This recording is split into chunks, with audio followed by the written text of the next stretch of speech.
గడ్చిరోలిలో ఇటీవల జరిగిన ఎన్కౌంటర్పై మావోయిస్టులు తీవ్రంగా స్పందించారు. ఈ మేరకు మావోయిస్టుల అధికార ప్రతినిధి జగన్ సంచలన లేఖ విడుదల చేశారు.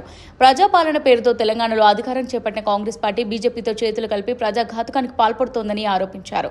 గడ్చిరోలి ఎన్కౌంటర్కు తెలంగాణ ప్రభుత్వం పోలీసులే బాధ్యత వహించాలని డిమాండ్ చేశారు. మార్చి 19న గడ్చిరోలిలోని కొల్లమర్కాట్వి ప్రాంతంలో ఎన్కౌంటర్ పేరుతో తమ కామ్రేడ్లు మంగు, వర్గేష్, రాజు, బుద్రాంలను హత్య చేశారని ఆరోపించారు. ఆహారంలో విషం పెట్టి వారు స్పృహ కోల్పోయిన తర్వాత పట్టుకుని చిత్రహింసలకు గురిచేసి క్రూరంగా హత్య చేశారని మండిపడ్డారు. మంచిర్యాల జిల్లా ఎస్పీ పథకాన్ని అమలు చేశారని పేర్కొన్న జగన్ ఈ ఎన్కౌంటర్ నెత్తుటి మరకలు తమ చేతులకు అంటుకోకుండా మహారాష్ట్ర పోలీసుల ఎన్కౌంటర్లో తమ వారు మరణించినట్టు ప్రభుత్వం చెబుతోందని ఆరోపించారు. దీన్ని బట్టి ప్రజాస్వామ్యం ముసుగు వేసుకున్న కాంగ్రెస్ దమన నీతి ఏంటో అర్థమవుతోందని ఆగ్రహం వ్యక్తం చేశారు.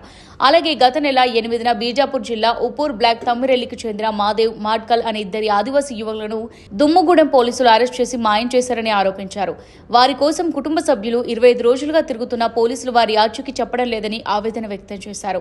చెర్ల పోలీసులు బీజాపూర్ జిల్లా నేంద్ర గ్రామానికి చెందిన 5 యువకులను పట్టుకుని చిత్రహింసలకు గురిచేశారని, ఆదివాసీలను బతకనివ్వడం లేదని, వారిని దేశ పౌరులుగా గుర్తించడం లేదని ఆవేదన వ్యక్తం చేశారు. గడ్చిరోలి ఎన్కౌంటర్ కు ఆదివాసీ యువకులను మాయం చేసిన ఘటనకు కాంగ్రెస్ ప్రభుత్వం, సీఎం రేవంత్ రెడ్డి పూర్తి బాధ్యత వహించాలని డిమాండ్ చేశారు. మాయం చేసిన యువకుల వివరాలను వెంటనే ప్రకటించాలన్నా లేదంటే తీవ్ర పరిణామాలుంటాయని హెచ్చరించారు.